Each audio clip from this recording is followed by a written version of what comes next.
Bonjour à tous, aujourd'hui on se retrouve chez les kiosques. Seb pour vous servir.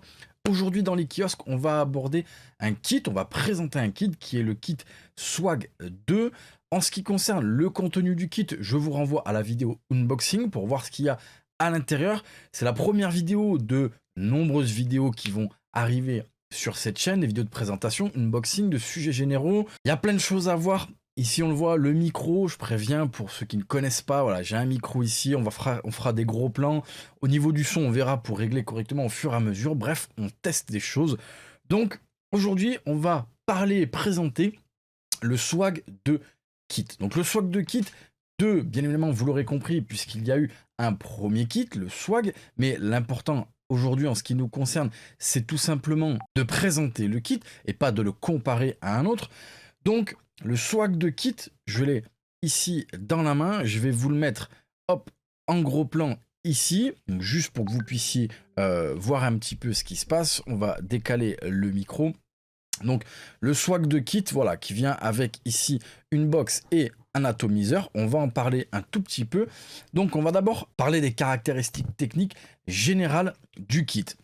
C'est un kit au niveau de la box qui peut aller de 5 à 80 watts, qui accepte les résistances entre 0,03 et 5 ohms. Donc la plage d'utilisation est quand même assez importante. Je vais me décaler un petit peu pour que vous voyez correctement ici le gros plan. En termes de chipset à l'intérieur, c'est-à-dire de ce qui fait fonctionner la box, on a le chipset Axon. Donc le chipset Axon, tout simplement pour schématiser l'ensemble. C'est un chipset qui propose plusieurs modes de fonctionnement, qui propose un mode éco et qui a une réponse en termes de bouton Fire, c'est-à-dire quand on appuie sur le bouton, qui a une réponse ultra rapide. La box ici est munie d'un écran OLED de 0,91 pouces, c'est pas mal, on voit bien ce qu'il y a écrit sur la box. Et au niveau de la connexion ici entre l'atomiseur et la box, on a 25 mm, donc ça permet d'avoir des atomiseurs assez larges tout en ayant un joli côté esthétique. La box fonctionne avec un accu 18650, bien évidemment non fourni. Il vous faudra en faire l'acquisition en option et dans le kit est fourni un câble de rechargement.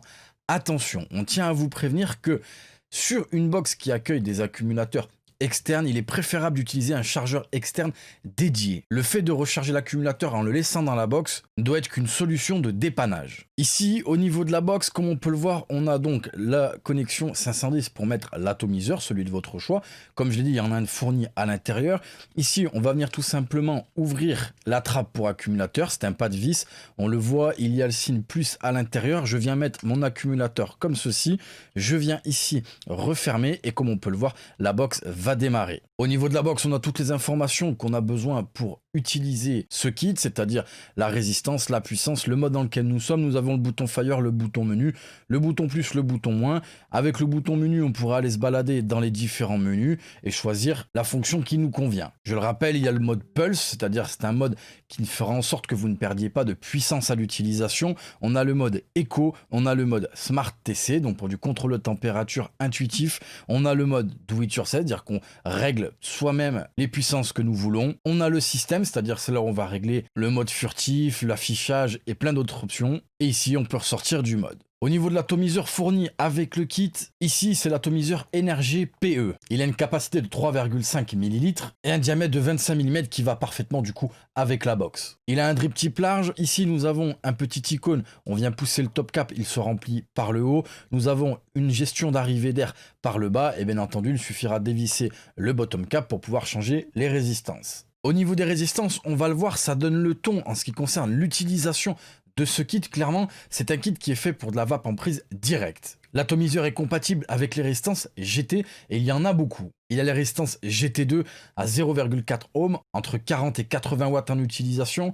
On a les GT4 à 0,15 ohms qui s'utilisent entre 30 et 70 watts. Les GT6 à 0,2 ohms qui s'utilisent entre 40 et 100 watts. Les GT8 à 0,15 ohms qui s'utilisent entre 50 et 110 watts. Et vous l'aurez compris, pour ces résistances, GT2, 4, 6, 8, c'est le nombre de coils à l'intérieur de la résistance. Donc pour le coup, quelque chose d'assez puissant. Nous avons ensuite les GT Mesh. Il y a la GT Mesh, la GT4 Mesh. Respectivement Respectivement, elles sont à 0,18 et 0,15 ohms et elles s'utilisent entre 50 et 85 watts approximativement. Et ensuite, nous avons les GT C-Cell, la première et la GT C-Cell 2, respectivement à 0,5 ohms et 0,3 ohms, qui s'utilisent entre 25 et 40 watts. Donc vous l'aurez compris, en termes d'utilisation, c'est un kit qui est fait pour être assez petit, comme on le voit, ça tient dans la main. Ici, je viens mettre mon atomiseur. Comme vous allez le voir, c'est quelque chose de vraiment discret qui fonctionne avec un accu 18650. Donc, on a une certaine puissance qui est largement suffisante pour être utilisée avec cet atomiseur.